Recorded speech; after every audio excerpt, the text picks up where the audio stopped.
Hello, my name's Dave Emery, and in the next 2 half-hour segments, we're going to examine the reality of the post-World War II Nazi flight capital operations, this to be contrasted with the popular journalistic fantasies of same.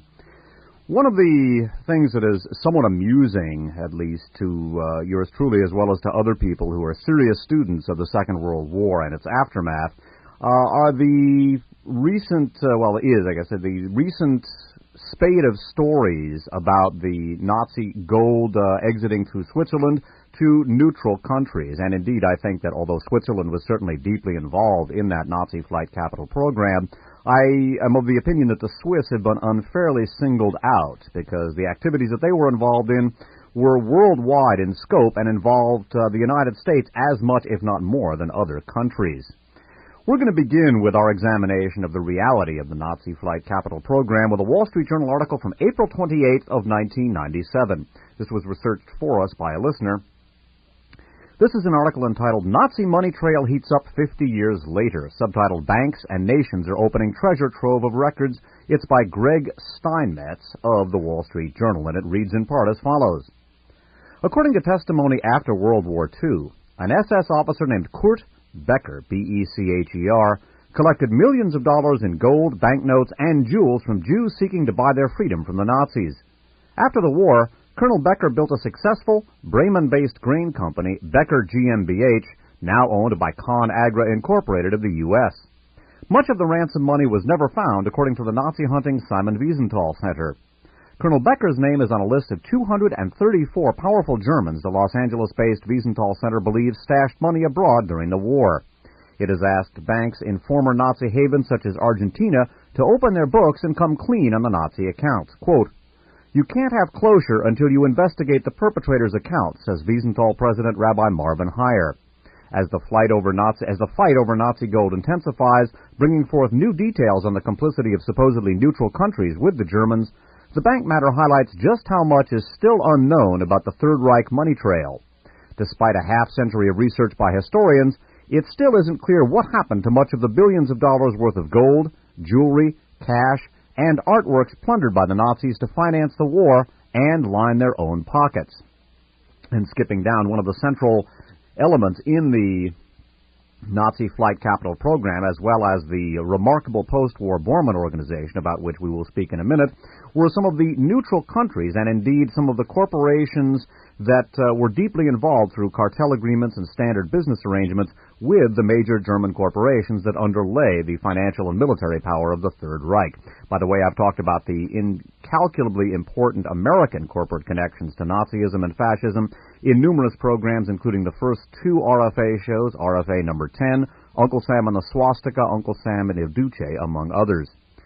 Continuing with this Wall Street Journal article, one of the more complicated gold transactions involved Sweden's wealthy Wallenberg family. After the war started, the Wallenbergs secretly agreed to take over the U.S. arm of Germany's Bosch AG, now known as Robert Bosch GmbH, with the condition that Bosch could buy it back later.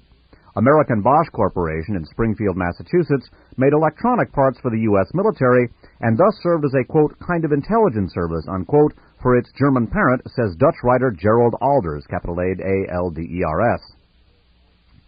Seeing through the arrangement, U.S. officials seized the company in 1942. Bosch bought back the stock to free itself of interest payments promised the Wallenbergs, using Reichsbank gold to pay for it, according to documents unearthed by Swedish journalists. And skipping down, of the Nazi flight capital program, this article alludes to a critical meeting that took place in Strasbourg in Alsace-Lorraine in August of 1944, and that will be our point of departure for the discussion of the remarkable Bormann organization. After it became clear that Germany would lose the war, top Nazis began preparing for a comeback and plotting ways to pay for it. A French double agent who spoke to the Allies claimed that officials from Rheinmetall AG, Krupp AG, now known as Fried Krupp AG Hesch Krupp, Messerschmitt AG, Volkswagen AG, and other companies met at a Strasbourg hotel in August of 1944 to discuss financing plans for the Fourth Reich. Well, as I said, the amusing part, or an amusing aspect to the recent coverage of the Nazi gold and the flight capital to neutral countries is that this is not news. This has been known for a long time, and beyond that, the reality of the Nazi flight capital program goes infinitely beyond anything that has been discussed in any of these stories. And in fact, the Nazi flight capital program resulted in the successful establishment and, in my analysis, I believe ultimately the triumph of the underground Reich. Now, that'll sound like absolute dribble to the uninitiated. The fact of the matter is, as I've documented in numerous programs, notably RFA 37, the Third Reich did not disappear but went underground after the Second World War, following a carefully laid and altogether successful plan. And indeed, if my analysis is correct, I believe that the Bormann Flight Capital Organization, the economic component of the underground Reich, will ultimately prove to be dominant in human affairs if it isn't already, and I believe that it will prove to be the critical element in the future history of the world. That is to say, the victorious element in the future history of the world. I believe the future will be theirs. For our analysis of the Bormann Flight Capital Organization and its genesis, we're going to rely on a remarkable book which perhaps represents to journalism and history as remarkable an accomplishment as the Bormann Organization represents to industry, finance, and to military and political struggle. This book is entitled Martin Bormann, Nazi in Exile. It's authored by Paul Manning, who was part of the CBS News team covering World War II, along with Edward R. Murrow and Walter Cronkite. The book was published in hardcover by Lyle Stewart Incorporated. It was copyrighted 1981, and the ISBN number is 0-8184-0309-8. And the story of the Bormann Organization begins with the aforementioned meeting in Strasbourg in August of 1944. And again, this meeting has been known for quite some time. The decision to hold that meeting and to plan for a flight capital organization to reestablish Germany's dominance after the Second World War was laid by Martin Bormann. Bormann, the Reichsleiter, was Hitler's top aide and toward the end of the war became the leader of Nazi Germany and remained the leader of the underground Reich, literally the Third Reich gone underground. In Martin Bormann, Nazi in Exile, Paul Manning writes, Martin Bormann was now, this is in 1944, Martin Bormann was now the leader, in fact, of Germany. Hitler, exhausted, drained of the charisma of the glory days of the 30s and the conquest years of the early 40s, was going through the gestures of military leadership mechanically as his troops fell back on all fronts. Martin Bormann, 41 at the fall of Berlin and strong as a bull, was at all times at Hitler's side, impassive and cool. His be-all and end-all was to guide Hitler, and now to make the decisions that would lead to the eventual rebirth of his country. Hitler, his intuitions at peak level despite his crumbling physical and mental health in the last years of the Third Reich, realized this and approved of it. Bury your treasure, he advised Bormann, for you will need it to begin a Fourth Reich, unquote. That is precisely what Bormann was about when he set in motion the flight capital scheme August 10, 1944 in Strasbourg. The treasure, the golden ring he envisioned for the new Germany, was the sophisticated distribution of national and corporate assets to safe havens throughout the neutral nations of the rest of the world. Martin Bormann knew in his heart that the war in Germany was over when Normandy was lost.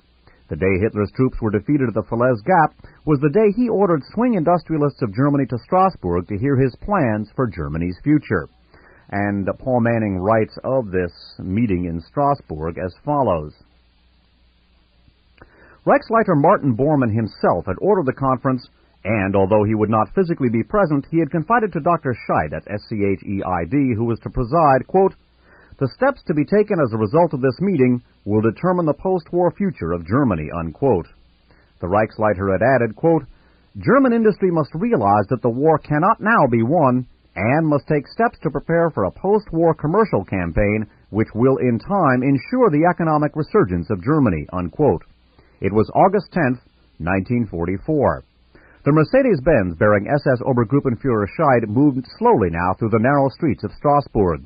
Dr. Scheid noticed that this was the most agreeable city, the one to return to after the war, and skipping down of the meeting, Manning writes,